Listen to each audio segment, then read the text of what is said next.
We are live. Aloha, Phenomenal. everybody. Aloha, Zasha. Aloha. Isn't it always amazing how you can be in Hawaii and I can be in Utah and we're theoretically sort of in the same place at the same time. You Just know, love we, technology. yes, exactly. I think if that's what anything that came out of, 2020 is a lot of people realizing that a lot of their work could actually be done right from home. Grateful for that too. Grateful for it. Yes. Yes, absolutely. Well, I know we got some exciting topics today. Yes, so today we are going to teach you guys how you can stop guessing your returns and stabilize them, pros and cons of real estate versus the stock market. And at the end, we're going to present one bonus cash flow opportunity that we're excited to announce that you could potentially invest in. So thank you guys for coming. Let's just jump right into it. Sounds good. Give me a second. Let me get my screen up. There we go. There we I'm go. excited. I'm excited to kind of know Woo! exactly what you do, how you kind of look at different investment vehicles and where you put your money. I'd love to learn a bit more. We can kind of go into. We had a live a few weeks back, which kind of talked about a little bit of opportunities and options of you getting into different types of investment vehicles and how to invest. So it'd be awesome if you kind of start us off talking a little bit more about that. Yeah. So for those who don't know me, my name is Zasha Smith. I'm the COO of Rise Capital Investments, and this is my partner, Chris Borden. He's the CEO, and we help high income earners passively invest their capital in debt and equity through real estate for more streams of income. So, quick disclaimer. Like with any investment, we are not financial advisors. So before you make any, decisions, financial decisions, and get into any sorts of investment, we highly recommend that you check with your legal team and check with your team of professionals if this is the right decision for you. And also, this is for educational purposes only. So we share a lot about what we know, what we're doing, and you can see if that also could apply to you as well. Awesome. So, with that, we're going to talk about the most recent LinkedIn Live that we did. We talked about high yield savings accounts, diversification, and debt investing. And so, for those who need a little bit more background, you can also watch that live that we did. But we just went over ways to get some better returns versus the traditional savings and conventional ways of thinking, and the importance of diversifying across different assets, and then also just securing your investments with consistent returns, because there are different options out there to invest in, and a lot of them are not backed by a physical asset. And so that's why we love real estate, and that's exactly what we're going to be talking about today. Sounds good.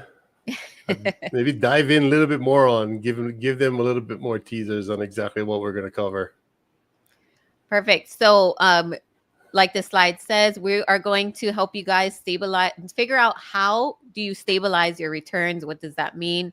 So first off, you have to look into different investment options, compare the pros and cons. And today we're going to talk about, like I mentioned, real estate kind of versus stocks, and how you can diversify between the two, and how we do as well.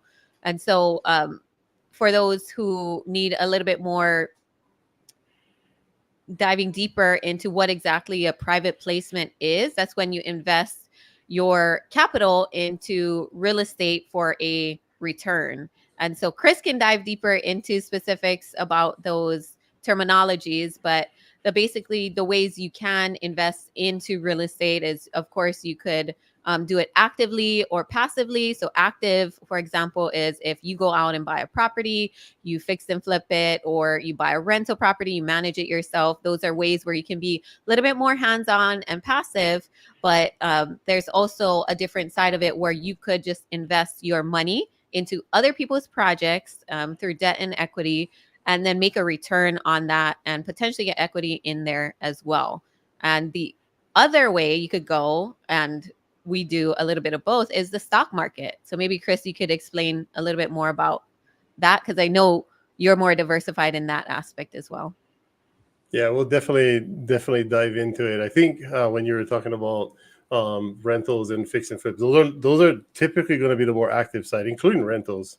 In fact, we're trying to sell our rental portfolio, our single family rental portfolio, and we just got an offer like literally an hour ago on one of our properties. So we only got a few more left, and then we'll be completely out because the buy and hold side of it's a little bit more too active for what we want to do. So there's definitely a lot of passive opportunities, and it just depends. It depends where you're at in your investment horizon, where you're at, what kind of capital you have, what kind of assets you're looking at. So there's just a whole bunch. I will try to help you hopefully unpack a lot of it. But first, we're kind of talk a little bit about the stock market. So I know, Zasha, you invest in the stock market as well, but what we wanted to sort of do is kind of break down the pros and cons with it. And then, like I said, on both, because there's honestly going to be pros and cons, whether you're looking at private placement, and within private placement, there's a huge, the overall commercial landscape in just in the United States is about $25 trillion. So, I mean, just unpacking that, there's a lot. There's a lot of different asset classes, a lot of different asset types. So we definitely won't be able to go into detail on all of it.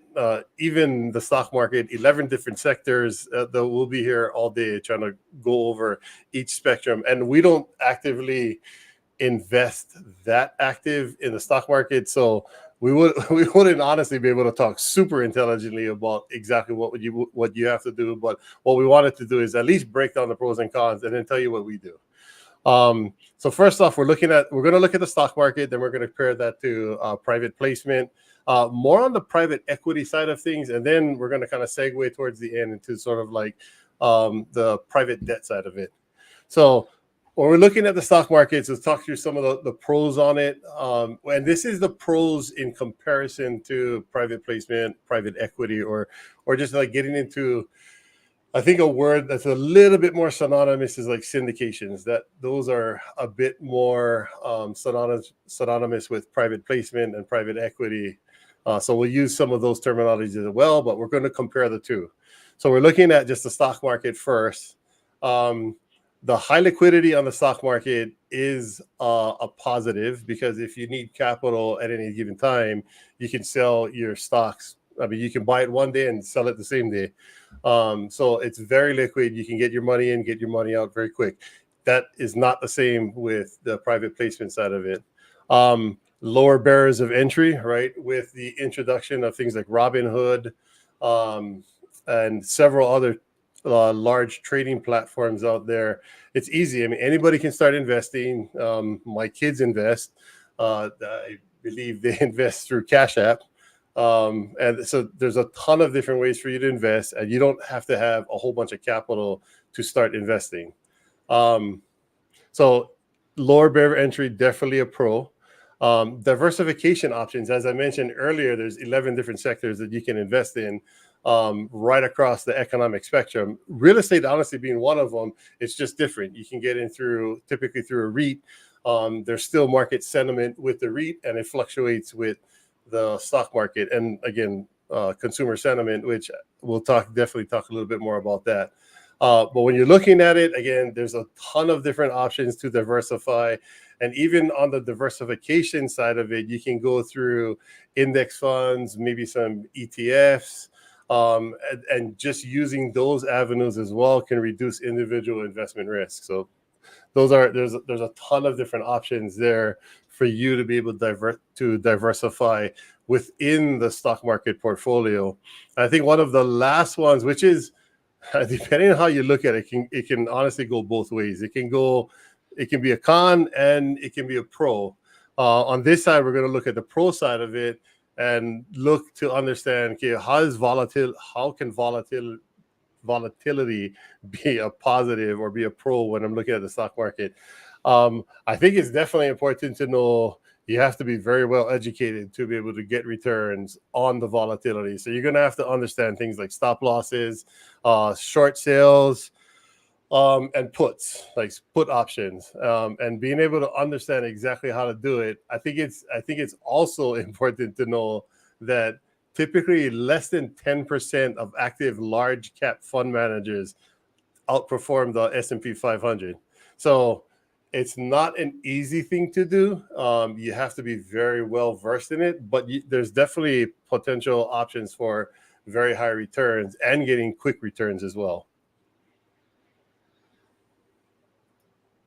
Now let's talk about the cons. So good segue, Chris, into volatility, right? It could be looked at as a pro if you're winning, right? If you come out on top, but also a con because the stock prices usually fluctuate a lot in shorter periods of time, which could be a lot stressful and could lead to losses. And unless you do it full time, you're paying attention to the market every single day, maybe even every single hour. I know people who are just live on their computer because they're, more so day trading.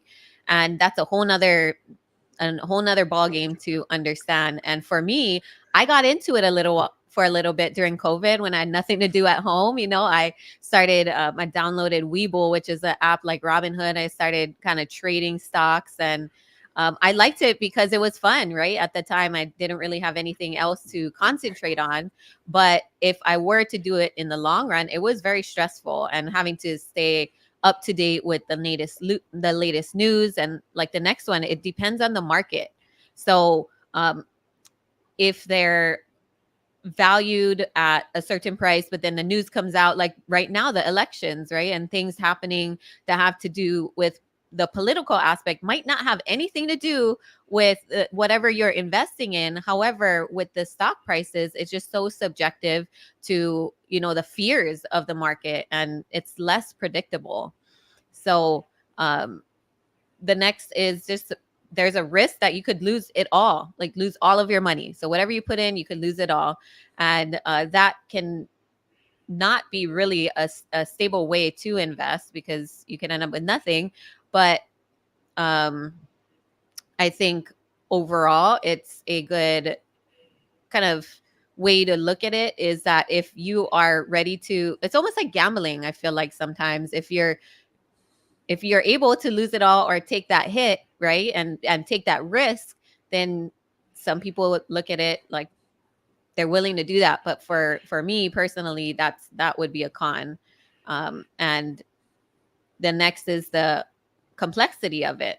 So the stock market really, like he mentioned, requires a deep understanding of the financial markets, you staying in tune. I remember during COVID too, I was like listening to Kramer, Mad Money, Jim Cramer. every Yeah. single morning. Yes. And I was just, I had to be in it to know, okay, what was the next stock going to do? What, it was just fluctuating so much. And like I mentioned before, it makes it a little bit harder for people who are just beginners learning the financial market to really make out, because I had no idea what they were talking about. I was trying to understand it. And it really kind of messed with my emotions. It was a high and then a like really low, when you lost. So definitely. And that definitely ties into the overall consumer sentiment, right? And that's why it fluctuates. Literally exactly what you said, because of emotion literally gets put in, and because of the liquidity of the market, it moves in and out so fast. And a lot of it has to do with emotion. Not all of it, but a lot of it has to do with it. Mm-hmm. So I'm sorry you had emotional ups and downs during COVID. I'm sure a lot of people had emotional ups and downs during COVID. That's cool. So I guess, what did you learn through, like, what was the pivotal learning point in that whole time frame as you were doing it? I'm kind of curious to know. So after that, I kind of, when things started to pick back up as far as business, I just refocused back into real estate because I knew that was something that I could control, and physical asset. And I kind of knew the valuations, depending on the market. It doesn't change as swiftly. Stocks can go down so fast versus real estate. It takes time. And so for me, I kind of just, I don't want to say like play money with stocks, but that's what I did, was like money that I could, afford to lose or not really make a huge impact on me if I lost it all. It's really to take on a little bit of risk, but majority of my portfolio is real estate. Cool. Okay, perfect segue. I guess let's talk a little bit more about real estate and kind of get into the real estate side of it. I mean, obviously you have been doing it for some time now and hit several different aspects of it. And I haven't been doing it as long, more so in the last 3 years. I mean, here and there in real estate, but wasn't really putting the true focus as we are, or as I am now. So I think like perfect segue. So kind of talking a little bit about some of the pros versus the real estate. So I think one of the big pros is you get stable income, and you can find that too, right? You can get a Johnson and Johnson, and they'll pay out dividends. The dividend payouts are going to be significantly lower than your typical cash on cash or cash out returns that you would get in a private placement. And it's different, right? You can get on the private equity side versus the private debt side. Private debt side is going to be fixed. We're going to talk a little bit more about that, but you're going to have fixed interest payments, which is really cool, depending on where you're at. Again, in your investment horizon. And the private equity side, you're sharing. Oh, that's number 4, but you're going to share in the potential equity upside. But having that stable income, and then the valuations, if you guys know, so there's a price to earning ratio metrics typically when you're looking at stocks. And especially when you're looking at tech stocks, they can get up to the 50s to 100 times the actual earnings, which is normally pretty crazy. You will never find that in real estate. Real estate is going to be, the price of it is going to be based off of actual comps. So the revenue. So when you're looking at the commercial side of it, and we talk about comps, it's not necessarily the price of the property, which is what most people are accustomed to. But when you're looking at commercial, you're comping the profitability, because basically when you're buying commercial assets, you're buying profit, you're buying a revenue stream or an income stream. So you're comparing similar property types, the income they generated, and that's your comparative to what you'll be willing to pay for your particular property or the asset that you're investing in or purchasing. So slightly different, but you have a stable number, like you have a real tangible number, not like Nvidia, which I haven't checked in a while, but they're trading something like 65 times earnings. So whatever their earnings are, their valuation of the company is 65 times that, which again, in realistic, again, tech's a little different because there's future outlooks, but it's still tough. It's still tougher to have a true valuation when I'm comparing it to the stock market.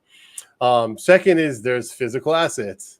When you're looking at real estate, you're buying something you can feel, touch, smell, walk in, look at. You don't necessarily have the same thing, right? When you're trading stocks, you're looking at squiggly lines. You're looking at candlesticks and how the candlesticks move. So very, very, very different.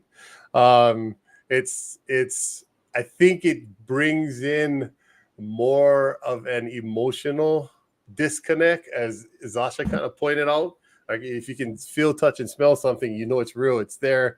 It makes it easier at that point. It's like the opposite of what Zasha was talking about with the complexity. It's easier. There's not too many components to it. And there's different assets, but just take like a multifamily property. People live in it. All they need to have is running water, electricity, heat, cooling, and a roof over their head. Some amenities, and they don't even need that. It just depends. So it's pretty cut and dry. It's not too complicated. Pretty easy to figure out.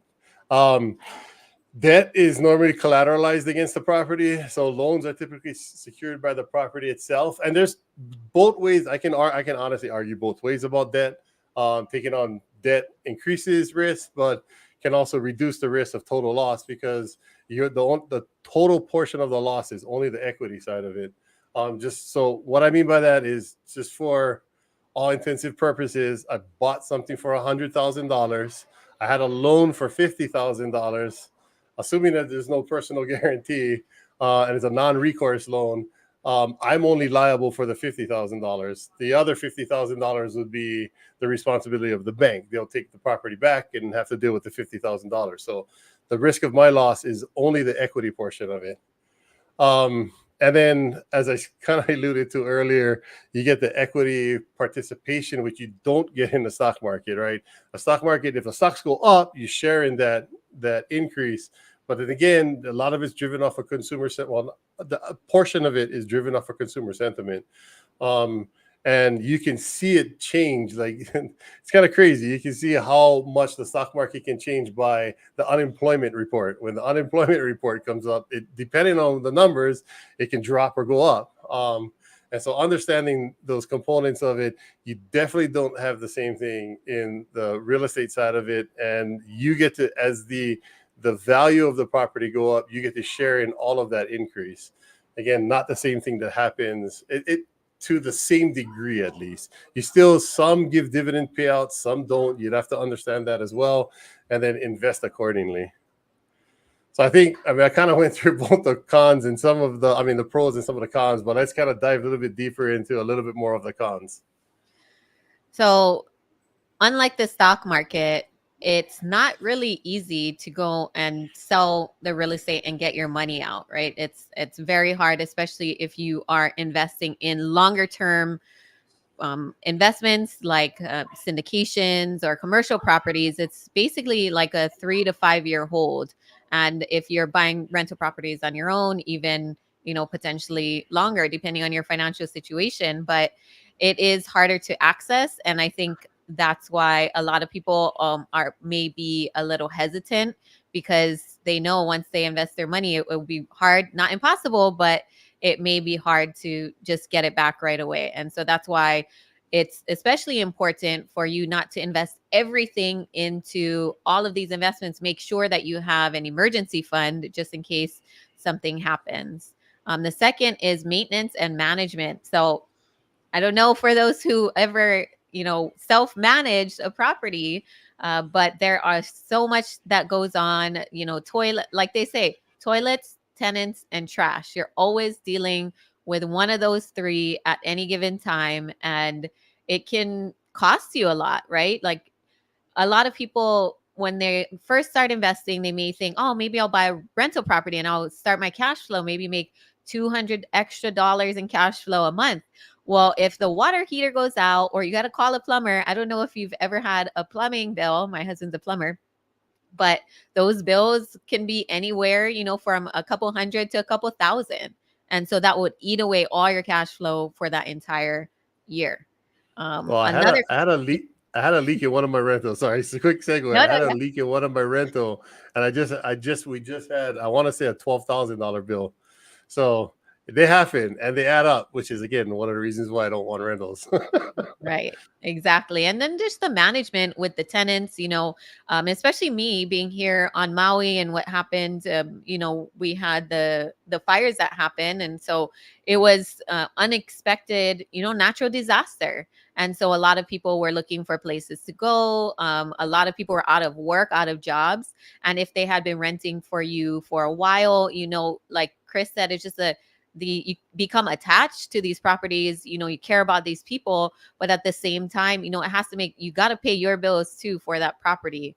And so that's where kind of the management of and knowing how to manage people. And even if you hire a property management company, you still have to manage, they have to get approvals from you for certain items that go over a certain dollar amount, or you have to pay attention to your cash flow, right? Does it make sense to hire a property management company, or is there a lot of turnovers where you're actually paying someone to potentially live in your property? And so that's why, it's a con of owning rental properties yourself, but there are other ways you can invest in real estate, which we'll talk about later on, that don't involve your specific time in doing these things. And there's a higher cost to entry. A lot of them, compared to the stock market, you could, what is it called? It's almost like Vegas, where you can do penny stocks and things like that, dollar stocks. You can invest very little amounts into the stock market versus real estate. Sometimes there are loans where you can come in at 0%, 5%, 3%, but your monthly mortgage payment is going to be a lot higher. Or if you're investing in syndications and things like that, they oftentimes have a minimum amount that you can invest that will make sense for them to manage it as well. And then there is, you don't always know what the property is worth. There's less frequent evaluations of it, where the stock market, every single second they are evaluating, okay, what is the value of this stock? So where you're at. Versus real estate, it will take somebody, maybe an appraiser, or you get a broker's price opinion from a real estate agent or broker as well. But it's not always up to date. Well, it typically doesn't happen until they refinance or sell. Right. So I like to use an example. About 3 years ago, I invested in a LP deal in Houston. I invested $100,000, and 3 years ago today, it's still worth $100,000. I don't know any different. So definitely one of the setbacks. But again, you try to outweigh what the cons are versus what the pros are, and it's going to be different for everybody. I think that's perfect. I think a perfect segue into kind of the next two slides is where we talk a little bit more about like how we invest and kind of why, like where we're at in our stage in life. Zasha aged me by about 22 years earlier today, in fact. Um, but kind of understanding like exactly where we are and kind of maybe kind of explain like our thought process on why we invest, how we invest. So first, I kind of go through mine. Because Zasha aged me so much, I'm on the tail end of my investment horizon. I retired. I think I got 13 businesses now and nonprofit, but I'm still retired. My kids are grown; they're out of the house. Well, most of my kids. I still have one kid at home. He's in his teen years yet still, but so we're looking at it like again, everyone. So normally the way I like to explain it and the way I like to look at it is if I sat down, if you sat down with a financial advisor, they're going to ask you how much money you make, what is your risk tolerance, and your age, right? Is think about it. If I'm younger, I do have the ability to take more risk because generally my lifespan to be able to make that back up is that much longer. So if I'm 22 years older than what I actually am, so my time horizon is like 10 is like a 30-year gap between Zasha's time horizon. So I don't have that extra 30 years, and it ain't 30 years, by the way, but I don't have that extra 30 years to invest. I'm using it as an example. So if I have a shorter time frame to invest, so this is the way I look at it. I'm looking at it as I want to have a little bit more of a safer stock. So if again I sat down with a financial advisor and I wanted to do a 60-40 split, which is pretty typical. You're getting 60-40, 70-30, and it kind of depends on where you're on the investment horizon. So 60-40, but I want to be 60% conservative and 40% a little bit more active. And even in that active, so even if I go into the equity market and then I pick up some different indexes from my mind just went blank right now, but just say different indexes. I'm still a portion of that is still going to be. I'm still going to have my Apple, right? I'm still going to have my IBM. I'm still going to have my Johnson and Johnson. Maybe I might get a little bit more risky on some GMC and Ford, whatever the case might be. But then I'm going to have things like emerging markets, right? I'm going to have markets outside. I'm going to invest outside of the country into emerging markets where I potentially have a higher return. So the way we looked at it, so we had a financial advisor, and as I said before, and we got a kind of funny comment about in the chat. As I said before, like only 10% of brokers can outbeat the market. So if you look at, I'll just take like the last 10 years. So if I look at the last 10 years, and the stock market has its ups and downs. 2020 was definitely one of them, but it was very short lived. 2023 was another period where it had some deflation in the market, and now we've seen more of a bull market come to fruition, especially in this last 6 to 8 months. When we're looking at it, S&P 500 over the last 10 years has performed somewhere around 15 to 16%. So I think somewhere in the middle, just say 15 and split it down the middle and say 15 and a half average compounded year-over-year growth. On the NASDAQ, it's been on fire. I think most of it, I don't know for sure, but I think the bulk of it came from AI and NVIDIA. I'd have to go back and look for sure, but I think the lion's share of it came out of that. But just looking at, and that came within the last few years. But if I look at just the NASDAQ, it's been about 18 to 19%. I think down split somewhere in the middle as well. But then if I take private equity and private plate, well, I'll just say private equity. If I just look at the private equity side of it, it's been a lot higher return, somewhere between the 17 to 23% range. Kind of split it right down the middle as well that I did all the rest of them. So you're going to typically get a higher return profile. And then on the private equity side, you also if you're investing in private equity, you also realize different things like depreciation, which you would normally not get. Again, you get the shared equity, which gives you typically a higher rate of return. So the way I looked at it is I still wanted to do stock markets. My stock portfolio honestly is outperforming most of my commercial portfolio currently. But the larger majority of my investments is in private debt. So the private placement side of it, but specifically on the debt side, not as much on the equity side. I don't have too far of a split between my real estate equity and my stock market. And then, like I said, with the emerging market, I do some venture capital. You're gonna get extremely high returns on the venture capital, but you're gonna take a lot more loss. Say like a 3-to-1 loss ratio. I'm going to lose 3 times before I gain 1, but if I hit, I'm going to hit big. So again, just like emerging markets, and I like to look at it that way. I was recently asked with the way the commercial real estate landscape is, and the commercial real estate landscape, it's all cyclical, not to scare anybody. Interest rates go up. Most properties are purchased on variable rate debt. So the expense side goes up. So as long as cash flow can offset that, you're fine. You might have to hold back distributions, which is what most people are seeing. So distributions get held back. But again, if you look at the long-term horizon of real estate, it's always on a positive trajectory. I said that before. But I was asked, oh, how has it impacted you? I was like, it's been fine because 62% of my portfolio is in debt. And debt is different. It's handled differently. The way we invest in the debt, especially, leverage very conservatively, and I'll get payments. I always get consistent payments, so I don't necessarily have to worry. So I always have income coming in from the debt side of it, and I can be a little bit more risky and take a little bit more risk when I'm looking at even the private equity side. I'll still split that up between moderate risk to a bit more risk that I think I'm going to get a higher return, but I'll kind of aggregate that out pretty similar. Any questions on that, Zasha? Are we good to jump into yours? A lot, Anything yeah. to unpack? Let's move That was on, a lot. move Yeah. on. Okay, moving on. Let's go to Zasha. Right. So for me, just to give you a little bit of background, we wanted to just share kind of how we personally invest, because I think that's a lot of people's questions is like, oh, well, what do I invest in? Or talking about stabilizing my returns, where should I put my money? Well, that depends on every single person is different, what your goals are, what your financial situation is, what your risk tolerance is. And so for like Chris said, in his specific situation, he's retired, he's looking into different types of investment vehicles.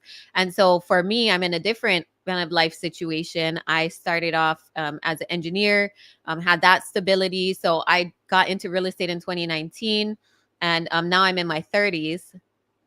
And I really am, though. I have some younger kids as well. And so for me, I'm still actively fixing and flipping. I've built up my single family and small multifamily rental portfolio. But what I did realize more recently in the past couple of years was how much work it was.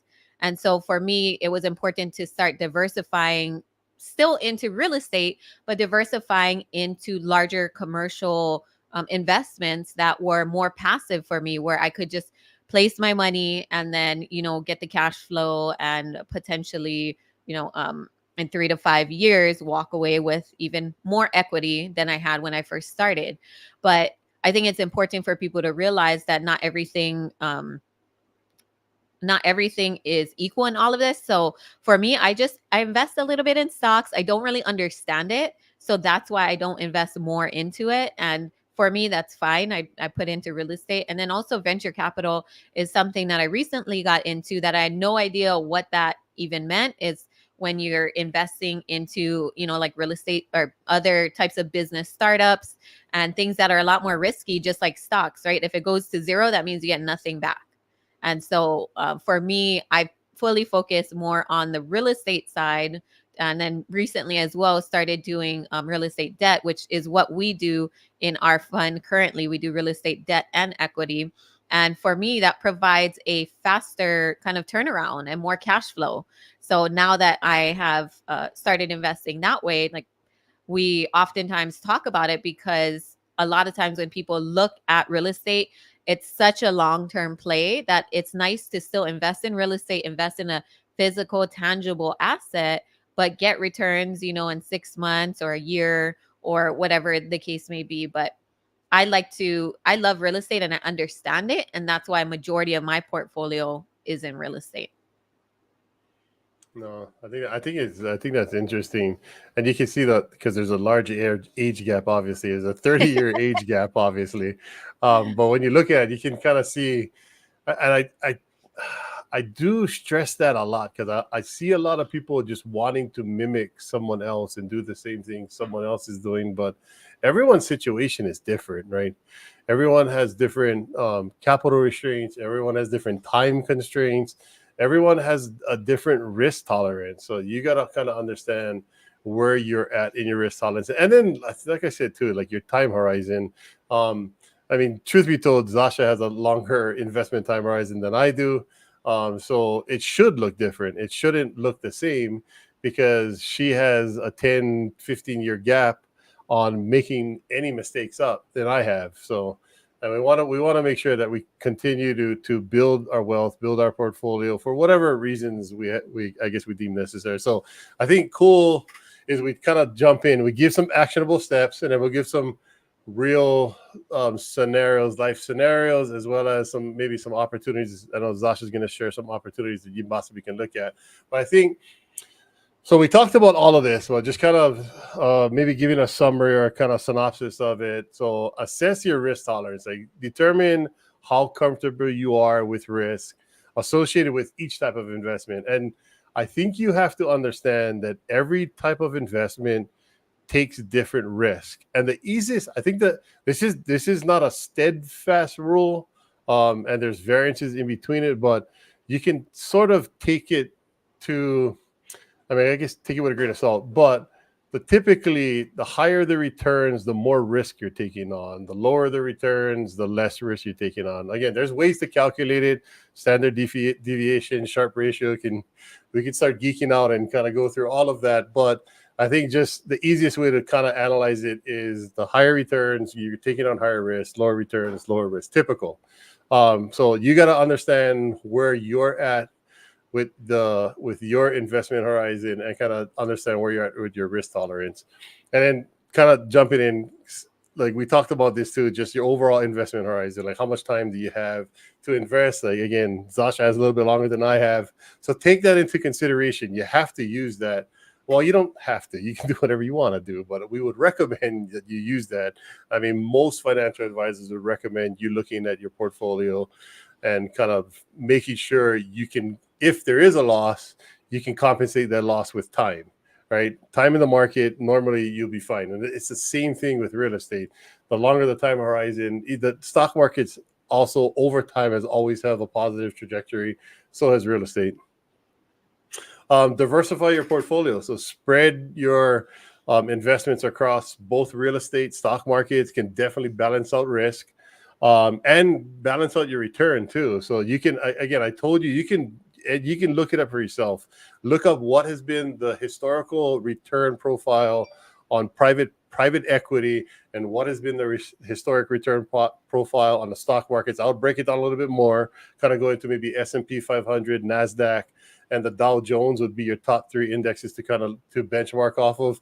More times than not, it's benchmarked off the S&P 500. So look at that and kind of do your own homework. You can normally, again, real estate will have typically given you higher returns. And if you're investing through private equity, you normally can take on additional benefits. Like I said before, depreciation. For someone that's can get pretty active in real estate, it can definitely help. And there's other types of private equity where you can actually take depreciation to offset your active income. So I'll definitely kind of research that and see what options you have. And again, there's going to be different risks, but you'd have to evaluate and understand yourself. I think one of the more important things as well, I mean, Zasha kind of alluded against it, but I would say stay informed. I say stay informed with the market as well. You don't have to listen to Jim Cramer every single day, but maybe 10, 15 minutes of what's going on in the economy can definitely help you make decisions, whether it's, even if it's in real estate, it can definitely help in real estate, understanding, like the more you get educated, the more you understand the cyclicality of the markets, the more you understand what can impact the ebbs and flows of the market, like and then really realizing how you want to invest. Don't ever try to time the market. um I mean, every single investment guru out, well, not guru, investment, so like just say Warren Buffett, all of those people have been super successful. Take the word guru out. All the people that have been super successful always tell you that they never try to time the market. They do their research, they educate themselves, and they put into place investments that they feel fully comfortable in. Same as Zasha, right? Because Zasha's super comfortable in real estate, so she's investing heavily in real estate. Makes sense. She's more educated there. And then if all else fails, utilize a professional advice. Go talk to a financial advisor, or a real estate professional that can kind of help you kind of navigate down that road if you get there. Again, it's not for everybody, but again, I get the purpose of this is to kind of educate you, see, open your eyes to the different options that are available out there, and invest wisely. So if you're an investor like Jim here, just to give you a prime example of what kind of returns that are out there, especially when it comes to real estate debt, let's just say you have 200,000 in your retirement, maybe in your savings or in another investment, and you want to invest it into real estate. This is a debt loan that you can invest in through our fund. Typically, we have an average return of 12% annualized. And what that would look like is you could invest into our fund. We'd invest it into a debt deal. You'd make the 12%, which comes out to $24,000. You would get back $224,000 back to you, or you could keep it in a revolving debt fund so that you can then place it into another deal and just keep amplifying that. And for me, I think that was a huge realization once I started investing in debt, is that I didn't have to manage the properties. I didn't have to deal with buying new properties and overseeing them. And I just would leverage my cash or my retirement funds in order to still make a return. Because even if you do leave it in your savings account or some other type of vehicle that you're not watching, like the stock market, you may be potentially losing funds because you're not really paying attention to it. So I like this example because it just puts numbers to what a return could potentially look like for you and what kind of passive income you could make by investing into these debt deals. We're almost towards the end. Before we go to the end, we do have a few questions. I think we maybe tackle some of the questions before we jump into the next slide, if you're okay with it. Yep. Okay. First question by our pal Troy Powell. What type of venture capital projects do you like when you're looking for opportunities? You can either go or I'll go.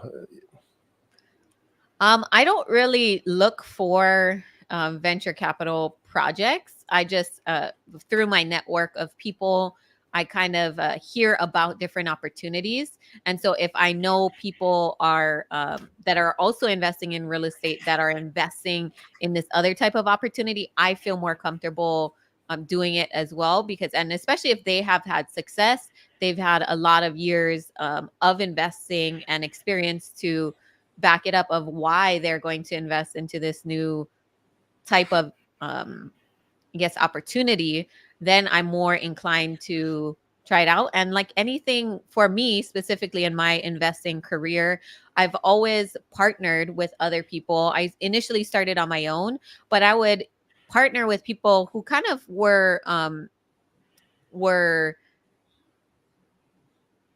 the lead in whatever they were trying to do next. So I think my biggest thing is when I partner with people that know what they're talking about in their realm, and then I bring value in some sort of other way.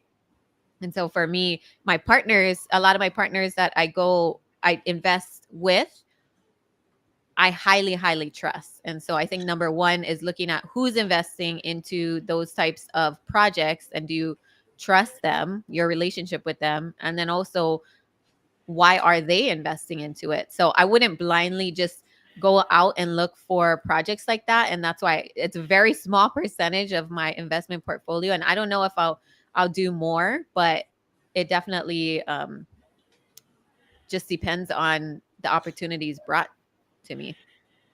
Got it. Who's the driver? I got it. For me, I think it's the same. I don't actively look for it. I'll go to events here and there where they're talking through it. But most of our opportunities came through networking, and it's more into the tech side of it. I've invested into a few tech startups as well as a fiber company that was going across the United States. And it's like I said, every 3 and 1. I might have to go look at the ratio. It's probably even worse than that, but most of them fail. But the ones that hit, it's kind of like Zasha was saying, the penny stocks. But you got to kind of look at the way I look at it is technology, because technology is always advancing and there's a lot of players in the space. But you want to look at, is it unique enough? Like the one I look at, is it unique? Does it solve a problem? If it solves a problem, it's big. And then, as Zasha definitely pointed out, do I trust the person that's the jockey in it? As long as I trust the people that are bringing me the opportunity and the jockey, then I'll look at it as an investment. So far, I haven't lost money. There's a few I haven't made money in, but so far I haven't lost money in it yet. So we'll see how that goes out. It's still a newer thing for myself. I think for Zasha as well. Next question by our still pal Troy, but from a different account. It says your charts look like a 401k pie chart. Do you see investors taking a higher risk at the beginning, like they do with when retirement is further away, or is it inverted? I'll try to answer. I don't know what other people do. I can just tell you what I do. It's yes. When I was a bit younger, my portfolio, I think I had an 80-20 portfolio where 20% of it was in bonds or T-bills and the other 80% was in the equity side of things. So this is when I was just in the equity market. And then I would put a bit more into emerging markets and a little bit more speculative investments, because again, typically you're going to get a higher return, but you're going to lose more often too. So you got to look at it. The blended return is still typically higher, but I normally would invest that way. And then obviously, again, when you get towards the tail end, you kind of change that. And then there's another question, I won't put it up, but there's another question that says, if you get more money, do you change your investment style and maybe take on riskier investments? I can't tell you what other people do. I can tell you what I would do. As I've got more money, yes, we've been able to get a little bit more risky, but it still depends on, again, what is the output, and then what are you looking to do with your funds? So we personally do a lot of philanthropy work, and a lot of our investments moves over to fund the philanthropy work that we're doing. And even on the philanthropy side, there's a large portion of investment in that as well. So, but we're taking on much higher risk with investment, because our philanthropy side is in not even in the United States, it's a completely different country. So the investments that we do there, we're taking on significantly higher risk. So I would say it depends. It depends with the person, what they're doing, and what their long-term goals are. So that's for me. I don't know about you, Zasha. For me, I've always been really conservative. Like I've always, especially when I was working my W-2, I would hold on to every single dollar that I had. I would just put in my savings and let it sit there. And even my retirement fund, I would never look at it. And it wasn't until I quit my job, I started thinking outside the box. I surrounded myself by other people that were doing different types of investments and seeing higher returns that could lead to, more potential cash flow and income streams, where that kind of piqued my interest. And then I started doing my research on, real estate and debt, equity and things like that. But I really had, even when I was younger, I was just super conservative, and I didn't understand a lot of the financial markets. And so I didn't really invest. So I think when you asked about, is it inverted, you take more risk as you get older. I would say now that I'm in my 30s, I'm still invested in what I know. And that's just a personal choice, because I feel like I know ways to pivot if something changes in the market, and I can understand different challenges that come up and can potentially have like a safety net, right? And even with when it comes to things like real estate, and even I hold on to some of my own rentals because who knows one day if my family members might need a place to stay, or I can help someone in a different way or sell to another, local family or something like that. So I think it also depends on what your, like Chris just said, what your goals are, what you're passionate about, and then what you see the future in your investing looking like. So I wanted to be a lot more passive. So that's why I started diversifying into, these syndications and things like that, where I could get the passive income. I still have the active income, and I'm doing what I love. I think that's awesome what you hit on, and it's not necessarily age driven. It's sort of combined with what I was mentioning earlier. You take on more risk as you get more educated, right? The more educated you are, the more comfortable you are, the more ways you can actually mitigate any type of risk, because there's always going to be risk. No matter what, and if you're investing, there's risk. It's just how much risk you're taking on, and are you educated enough to mitigate that risk? Which is what a lot of what you do. So, yeah, that's a kind of an awesome point you made there. Okay, diving into, I know we got to get you off, and you got some other things you got to do. So, kind of just wrapping this thing up. I know we have an offering that you wanted to. Actually, I think that I wanted to. Sorry, I see my name on it. I think that I wanted to present to the group. Sorry, I thought it was you. Okay, so we always have opportunities coming. This is just one of many. We get multiple opportunities a month, sometimes multiple a week. And this is, so again, a lot of what we do is on the debt side. We do both debt and equity. This particular one is debt. Again, you're leveraged. You're taking on a lot lower risk on the debt side. Think of it as sort of, it is the same as bonds. It's different. You're taking on debt with the government, which again, you got to research some of that too. There's some added risk being added to that with the debt ceiling and all the debt that the government's taking on.